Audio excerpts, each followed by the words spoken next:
我拿命当剑救下的竹马未婚夫，居然当着别的女人的面说我不过是个下人，举家被流放，我入他府中当暗卫。前夜他还抱着我许诺定不负我，转头他就跟高门千金合了庚帖。下一秒我就听见他跟千金承诺，娶你之后给他个贵妾身份便足矣。我躲在暗处红了眼，可他霍传安根本不知道我父兄已经平反，不日就会回京。他们在信中还指明为我寻了一桩上好的婚事。从前我满心满眼都是霍崇安，可如今这个嫌我卑微的男人我不要了。屋内屏风后，男女的身影交错，说话非常轻浮。姜薇开着玩笑，霍承安，我记得前几天你遭到杀手暗算，你家青梅还帮你挡了一剑，他对你总归是有救命之恩的，你还真下得去手。我穿着件粗布衣服等在门外，只觉这话像刀子割在伤口，泛起火辣辣的疼。就在不久前，我为救霍崇安替他挡剑，昏迷不醒。为这事，他衣不解带的在床头守了3天3夜。我醒来时，他更是高兴的落泪，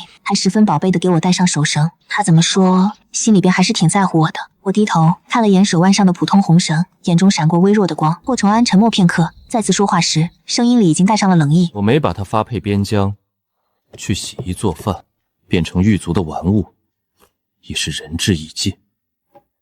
要是他还想要更多，他停顿片刻，也只是轻轻叹了口气，痴心妄想。我眼里没了一点光彩，忍不住惨淡一笑。好一句痴心妄想，霍崇安大概是忘记了，以前的晋国公府高高在上，根本不用卷入朝廷的争斗。当初要不是他们侯府被人陷害，险些全家流放，我顾念青梅竹马的情分，求父兄出面保下他们，这个负心汉哪会有今天的风光？我们晋国公府又怎么会引来今天的灾难？可到现在，他对别人说关心我，竟然已是讲情义，泪水在眼眶里打转。迎着同事们不解的目光，我抹了抹眼角，摸起来十分冰冷，那股寒意比屋檐下吹来的飞雪还要让人觉得冷。临到要回府的时候，霍崇安穿着青色的披风，硬挺的脸庞透着冷意。今天谁在值班？怎么连上车的脚踏都没备好？护卫同事们互相看了看，突然转头盯向了我。我这才猛然间反应过来，也是，我今天不仅是个侍卫，还是个赶马车的。准备上车的脚踏本来就是我该干的活，不过我平时在暗杀部门，一直的任务就是出门杀人。今天能被调到护卫部门，跟着出门办事，还是他母亲安排的。我抿着嘴，趴在地上，故意把声音装得非常沙哑低沉。今天是我没留神，还请主子将就踩我的后背上车。霍崇安没搭理我，只是死死盯着我，或者是看我手上的手绳。察觉到他的目光，我的心里猛地跳了一下，有点害怕，又带点偷偷的期盼，但很快就只剩下刺骨的疼痛了。后背还没好的伤口被他的黑靴子重重踩过，我疼得额头直冒冷汗，一瞬之间竟然分不清是伤口在疼还是心在疼。霍崇安踩着我上了车，高高在上的俯视着我。以后别自称我了，要称呼奴才。还有啊，他扫了一眼我手腕上的绳子，城北绣花店新出的手绳确实不错。他掀开沉重的马车帘子坐到了里面去，只留我傻傻趴在原地，如同掉进冰窟窿。搞了半天，他送给我的手绳只不过在街上随便买的便宜货，可明明他曾亲口对我说，这绳子是他自己编的，还用上了他自己的头发。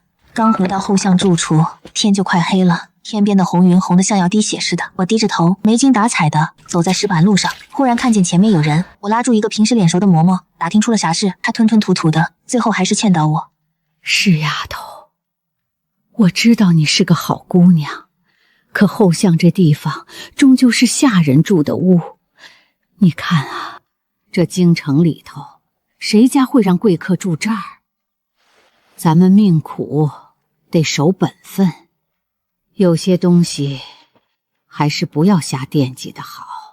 他深深看我一眼，赶紧快步走开。我指甲掐进手心里，目光越过那个女人，看向烧火的铜盆，里面的东西我很眼熟，全是我以前跟霍崇安私下护送的物件，有我亲手缝出来的香包，有装了我剪下头发的小袋，有我在闺房和他来往的信件，还有很多很多都是我家国公府没出事时我送的。这些东西如果细数，甚至能算上我和霍崇安从光屁股到大姑娘时，可他们全都在火苗的燃烧下变成了地上的灰。我这么看着看，眼睛突然有些泛酸，不知是不是不小心飞进火星，扎得很痛。我摇摇晃晃朝着住的地方走去，霍崇安烧掉的哪里只是些老物件，明明就是一个懵懂女孩的年少春心。刚回到下人房，早有人在这等了半天，一个穿着绿色丝绸裙子的丫鬟正盯着我，我认识她，她是霍崇安母亲院里的大丫鬟，名字叫春旭。我看了眼光鲜亮丽的她，又低头瞅了瞅自己穿的粗布旧衣服，心里竟然莫名生出一种想找个地缝钻进去的念头。春旭递给我一封书信，老夫人交代下来的，就自己走了，从头到尾这女人都没有正眼瞧过我一下，我脸色很难看，拆开了信，等看清里面的字，我的手一下没了力气，纸张轻飘飘的打着转，掉落在地，晚霞照在上面，显得特别亮，连细节都能看清。当杀手的事是崇安的主意，我死死捂住心口，蹲下身子，把头埋进胳膊里，肩膀直发抖。国公府还没垮台的时候，我是家里的心肝宝贝，从小到大，我不管想要啥，父亲哥哥总会想尽办法给我弄来。就算是皇室用的好东西，我的房间里也肯定会有。我思念前半辈子很顺利，有把我当成眼珠子一样宝贝的家人，也有很拥护我的仆人。可自从父兄被冤枉、贪污军费、偷买私盐赚钱以后，一切全变了。国公府靠山一倒，人全跑光了。以前府里的老人全跑得一干二净，连仓库的钱财也被朝廷给全部没收。父兄被带上沉重的铁链，赶到苦寒地砍柴开荒，而我虽靠运气躲过一劫，进到了永平侯的府里，但我过得并不算轻松。府里看人下菜碟的那些恶心事，我算是彻底尝了个遍。冰冷刺骨的水，带着馊味的剩饭，能把人熏瞎的劣质蜡烛，这一桩桩一件件事，逼着我学会了看人脸色过活。可明明我家国公府对永平侯府是有大恩大德的呀，他们却对我这么狠心，这么不把我当一回事。毕竟是寄人篱下，我不敢声张，也怕麻烦霍崇安被他给看扁，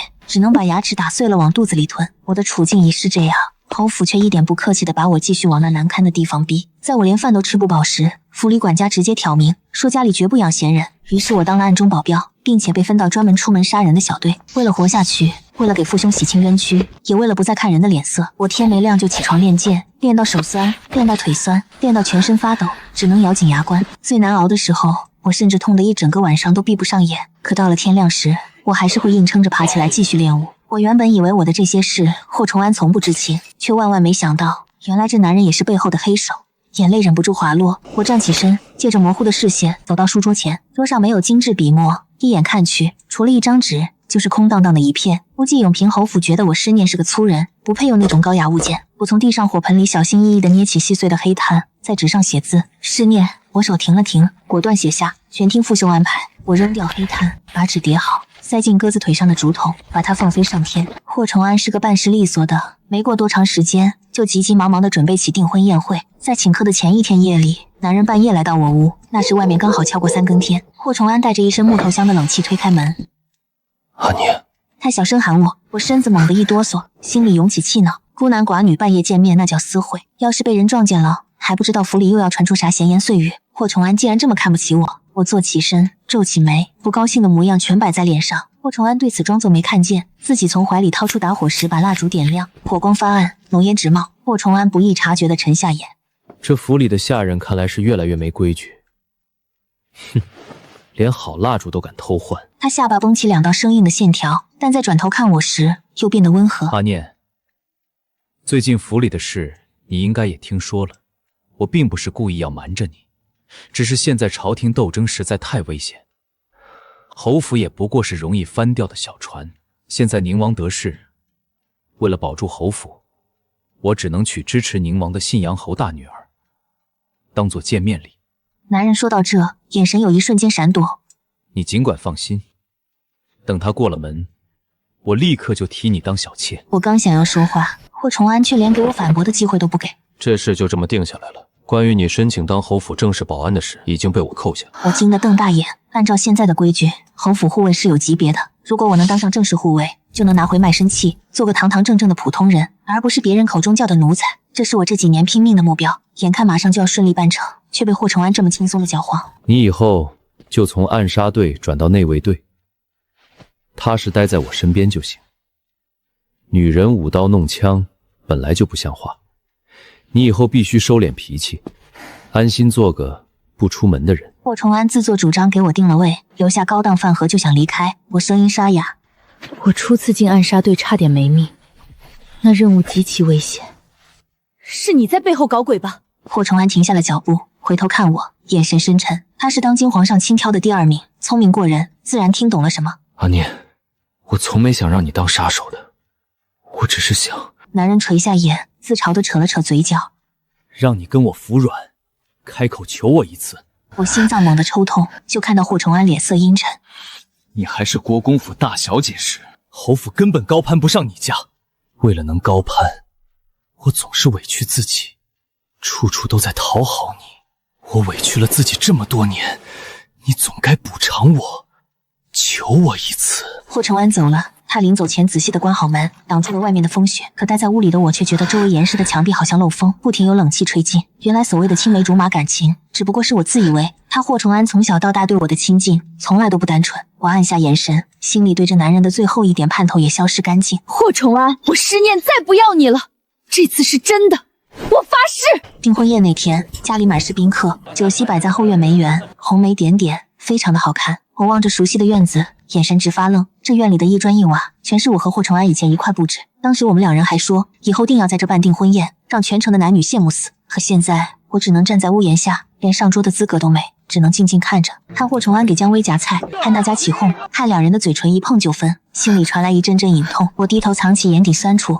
跟旁边的同事换了个位置。毕竟一起长大了10多年，这份感情想放下很难，但好在不会再像一开始痛得好像要死掉。我呆呆的望天，这看人脸色的日子很快就要结束。等过完了明天，父兄就会来接我。待酒席散去之后，姜薇点名要见我，就在院子的正房。不知是故意还是无意，等我站在走廊下，一直没人来叫我，我就这样站在漫天风雪中，全身上下都结了一层霜，后背隐隐作痛。我喘着粗气，估计伤口已经发炎，发了烧。姜薇是个很会拿捏人的，在我快要撑不住时，女人恰到好处的让我进屋倒茶。丫鬟满脸冷漠，递过来装有茶杯的木盘，那茶水冒着热气，一看就极烫手。我犹豫的呆站在原地，不知所措。座上女人懒洋洋抬起眼皮，用手端着，就是那茶杯。我抿着嘴，目光飘向屏风后那道高高的黑影，又落回到姜薇身上。江小姐，您不用这样来羞辱我，我过几天就会走，绝不碍你们的眼。屏风后轻轻的呼吸突然变得粗重，姜薇挑眉看我，似笑非笑，还懂得以退为进，是个聪明的。女人站起身，慢慢走到我跟前，端起茶杯放在我手上，那温度实在太烫人，我下意识想松手。姜薇和气的眉眼突然变凶，我说端着茶杯。屏风后传来帮腔声，10年，乖，听话。我咽了咽口水，像自虐一样收紧手，手很痛，却比不上心里的痛分毫。姜薇得意一笑，打翻茶杯，又一巴掌扇到我脸上。你这狐狸精，我今天就是来给你立规矩的。以后你要是做了妾，还请别忘了你自己只是个下贱的奴才。陶瓷掉落在地上，摔成一片片，就像我小心护着的自尊心也一同碎掉。女人走后，霍崇安阴沉着脸从屏风后走出来，他本想发作，等看到我皮肉炸开的手，又心痛咬破嘴唇，流了血。阿念，你刚才怎么不喊我？你若喊我，我肯定会出面。我倔强地转过脸，不愿意看他。霍崇安轻轻叹气，朝我丢来药膏，声音很沉重。你刚才说的气话，我今天就当没发生过。我终究对你还是有感情的，你以后别太要强，也是可以依靠我的。就像那菟丝花靠着别人活。他终于落地，想把我训成只会讨好他的小鸟的企图完全暴露。我抬头望进男人情绪翻涌的眼底，眼中像滴血。霍崇安，我10年就算是死，也绝不嫁给你。霍崇安大口喘气，呼吸里全都是愤怒。他这辈子头一次失控，但那怒火又很快被他压下，只剩一副充满煞气的轮廓。10年，你还真以为你是国公府的大小姐吗？你现在只是个罪人，而我是侯府世子，又是皇上钦点的第2名，你我天差地别。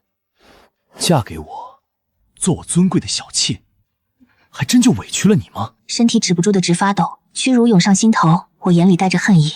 霍崇安，当年你想考科举当官，是我亲自去求名师来教你念书。哼，要没我帮忙，你第2名的头衔还真未必能拿到。霍崇安额角青筋爆骨，拳头握紧又松开，最后他深吸一口气，眼底满是阴沉算计。阿念，你不听话，我会让你听话的。晚上回了屋，府里大夫专门上门给我换药。临走前，他吞吞吐吐，最后小心翼翼地开口：“石姑娘，世子心里还是挂念您的。今天还是他专门找我来的后相，怕您受凉感冒。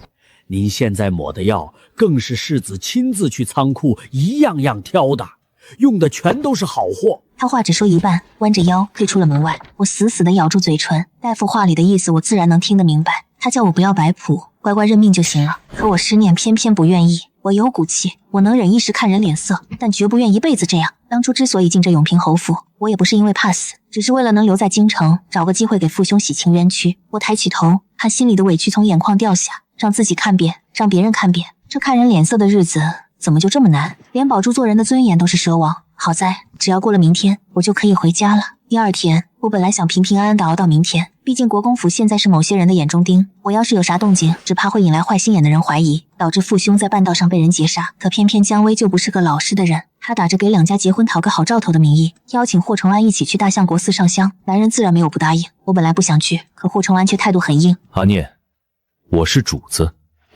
你是奴才，主子安排的事情，你怎么敢不听？可能是觉得这话太伤人，他又放软了态度。听话，以后姜薇就是侯府的正妻，你要能和她多走动，对你终究是有好处的。我没有反嘴，只是一直低着头顺从答应。换成以前，我即便不会气得直跳脚，也会偷偷的难过。可现在，对于霍崇安，我现在连恨他的心思都没了。我心里清楚，那份藏在怀春少女心里的偷偷喜欢，到底在这负心汉的折磨下散得一干二净。霍崇安看我反应冷淡，反倒眉头拧紧。你怎么还在跟我生闷气？你简直就是不知好歹。他脚步很快，像是碰到了什么吓人的东西，急急忙忙，我搞不清楚，只觉得这男人实在奇怪的很。明明我已经照他想的去做了，不对吗？正值深冬，漫天大雪，车轮在积雪里压出深色印记，缓缓移动。我在车外驱赶马匹，突然察觉后方有人先连。姜薇露了脸，笑容中透着寒风的冷酷。施小姐，想当初你也是国公府的高门嫡女，身价远非那侯府能比。怎么能如此低声下气帮我赶车呢？还是快点进来暖暖身体，别干这些下等仆人才干的粗活。这话满含讽刺，嘲笑我如今身份低贱，不再有贵气。我握紧了鞭子，可看到车里男人那双阴沉的眼睛，只能放开。现在的施念终究只是个身份低微的卑职暗卫，哪里有资格去违抗主子？我苦笑一下，把鞭子递给同伴，掀开门帘跨入车厢。车里银炭正烧得小，霍崇安坚毅的脸引入阴影，双唇紧闭，看不出内心想法。姜薇却表现得截然不同，笑盈盈的向我凑近。她看着是在递给我热乎的手炉，可凑近后声音却冷若冰霜，压得极低。施念，你实在惹人嫌，懂吗？语毕，我手背感到一阵剧痛，随后猛然被他一脚踢中肚子，摔出车外。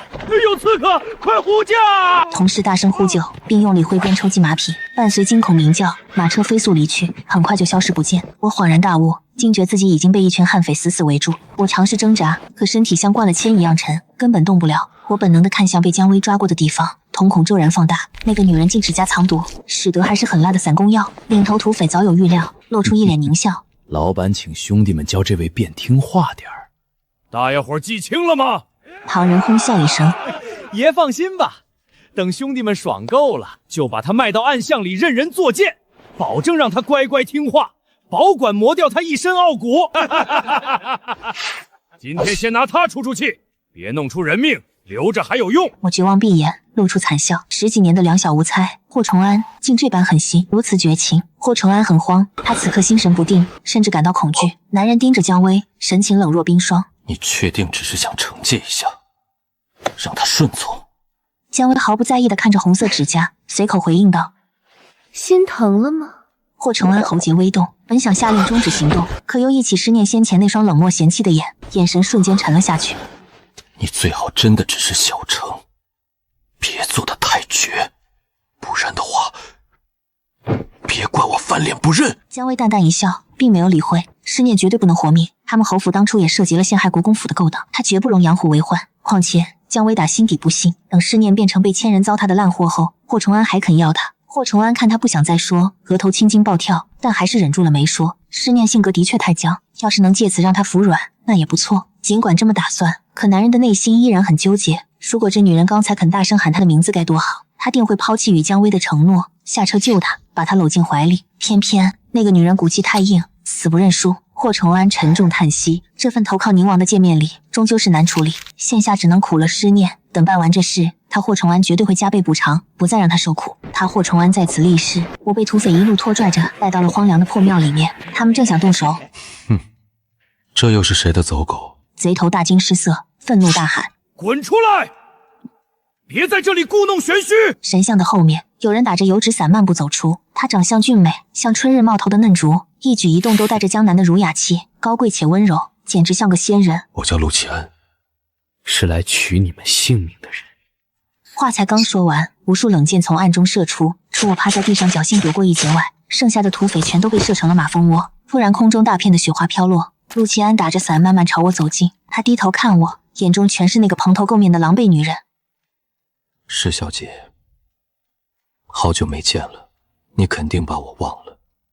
当年状元游街，我有幸接到了姑娘丢的香囊。我这才想起他是谁了，他和霍崇安是同科考试，还是比霍崇安更厉害的状元郎。那天考官刚把金榜贴在皇宫外的布告栏上面，考中的前3名会在当天游大街。当时的街道到处热闹非凡，很多年轻姑娘扔花送香囊，我也被这气氛给带动了。再加上喜欢霍崇安，就学大家丢了个香囊过去。可不知是有意无意，霍崇安明明看见了我，但是当我的香囊快落到他怀里时，他却骑马躲开了。最后那香囊正好掉进了陆启安怀里。想到这，我眼神沉了沉，估计当时霍崇安就看不起落魄了的我这个大小姐。可我那时候心里全是他的影子，一直在自欺欺人。就在我发愣的时候，陆启安已经脱下厚实外袍披在我身上。施小姐，你父兄已悄悄回城去见皇上了。我现在这就带你回真正的家，回自己的家。他眼神变幻莫测，却非常凌厉，我竟然有种被他看穿，所有秘密都藏不住的尴尬感。我心里有些生气，感觉被冒犯到，而恼羞。还请你把香囊还我，至于回家，我自己。话还没说完，他就直接把我拦腰抱了起来。慌乱间，我本能的伸手搂住他的脖颈。陆启安垂下眼帘，嘴角露出一丝戏谑。施小姐，咱俩有婚约在身，别这么客气。当年你家信哥送密信给你父亲时，我也在场。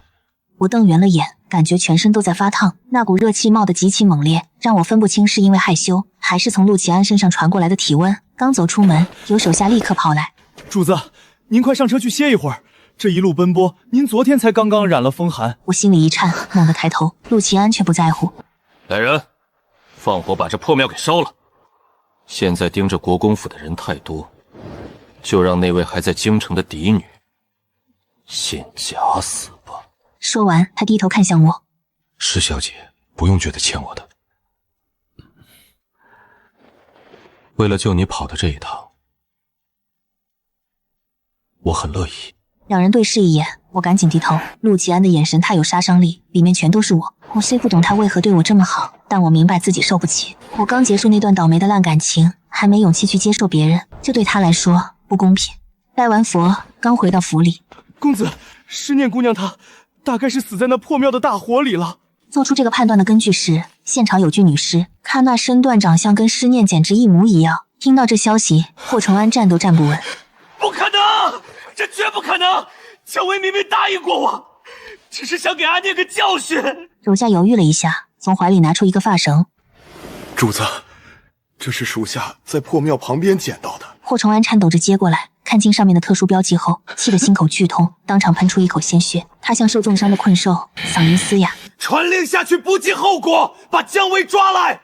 我要让他活活受尽折磨！”最近这两大侯府之间闹腾得非常凶，虽然我躲在郊区的小院，但也听说了双方已经斗到了你死我活的境地。侯府千金姜薇甚至在混战里被人一剑刺穿了胸膛，现在的他只能靠名贵药材勉强保命。昨天还是情侣，今天成了仇人，这种巨大的反差让我感到迷茫，实在搞不懂霍承安到底是在想些什么。这个男人以前对我非常不屑，把我当成笼中鸟，随心所欲，可为什么我死掉以后他却发了疯，装出深情模样，活着不当回事，人死才假装后悔，真是可笑。院门被人敲响，陆启安进屋之后，把一袋冒着热气的糕点搁在桌上，这是南城的桂花糕，也是我从小最爱吃的东西。家里没出事前，霍承安每天都会跑大半个城买给我。可等我家败落了，那男人虽然偶尔也带吃的，却只是门口的便宜货。陆启安撕开包装袋，露出里面撒满花瓣还沾着几颗芝麻的精致点心。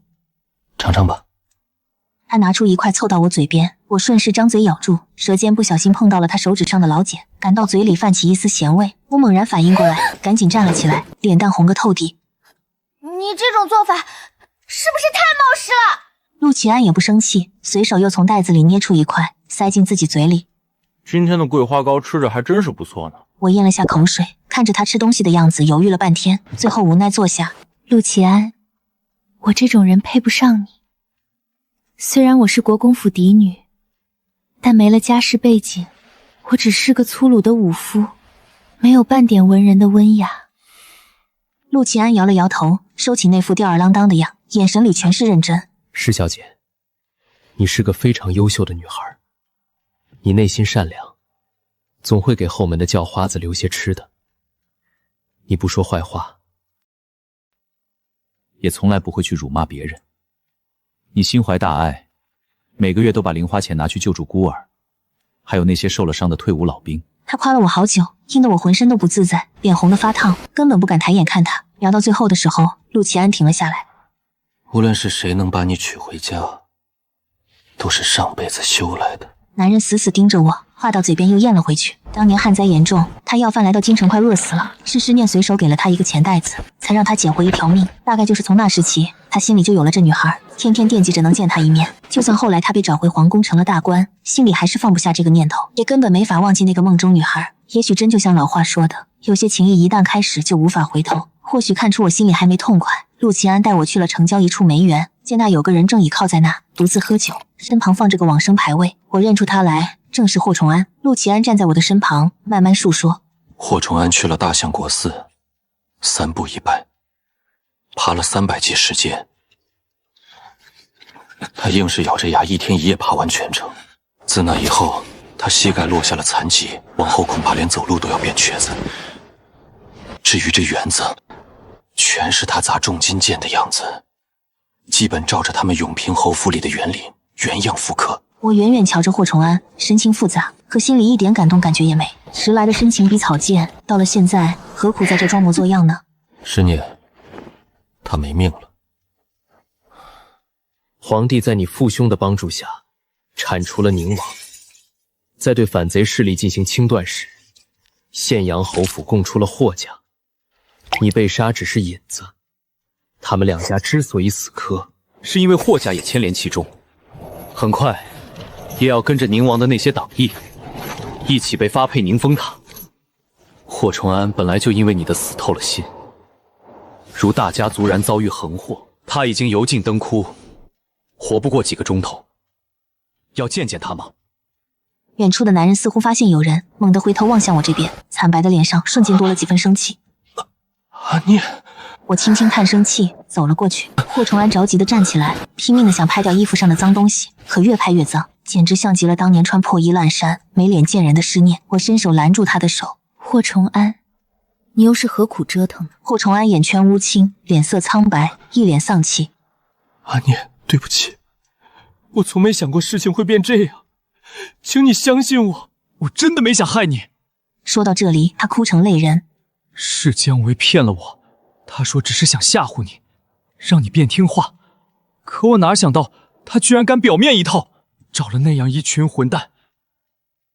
知道手下把姜维抓回来时，我才晓得这女人的心肠是多么恶毒。是我对不起你，让你死前受了这么大的委屈，但你尽管放心吧，他当初怎么害你的，我都100倍还了回去，还亲手捅了他一剑。我这才反应过来，原来他并没把我当成大活人看，而是当成了鬼魂，或者是早已死掉的孤魂野鬼。我以前真的错得离谱了，求你原谅我。霍崇安跪倒在地上，拼命向我磕头，磕到发紫，磕到额头，鲜血染红了雪地。我就这么平静地看着，什么也没说，不觉得心疼，也不觉得可怜，就像个没感情的路人一样。不知道磕了多少响头。霍崇安抬起了脸，又是哭又是流鼻涕，再没以前那种高傲劲儿了。阿念，要是有下辈子，能不……他小心翼翼，眼神里透着期盼。再跟我过一段日子，我发誓，下辈子我肯定不负你。我心里疼得冒出火气，拽住男人的衣领，抡圆胳膊就扇了他一掌。当初我家突然遭殃，父兄被发配边关，生死不明时，我也像这男人一样活在梦里，整天稀里糊涂的。所以我比谁都清楚，梦醒之后的那一刻才是最疼的。霍崇安以前对我的羞辱，哪是道个歉就能一笔勾销的？那也太便宜这货了。霍崇安，你给我看清楚，我师念还好好的，真正要完蛋的人是你这负心汉。霍崇安那双失神的眼忽然亮了一下，他死死盯着我，嘴唇抖动，突然喷出一大口血。不可能，这绝不可能，不可能！我的阿念早就死了，他正等着接我，我们马上就能在地下见面。男人表情癫狂，根本不想面对这个现实。我猛地扯住他的头发，用力一巴掌扇过去，仿佛要把这些年受的委屈全都发泄出来。这一下力气极大，竟然把霍崇安的牙齿扇掉一颗。霍崇安愣住了一会儿，这下彻底清醒了。他瞅了瞅我，又瞧了瞧不知啥时走到眼前的陆琪安，好像瞬间全明白了，突然苦涩地笑了。阿年，你真狠心，为啥不让我做个好梦，死个痛快？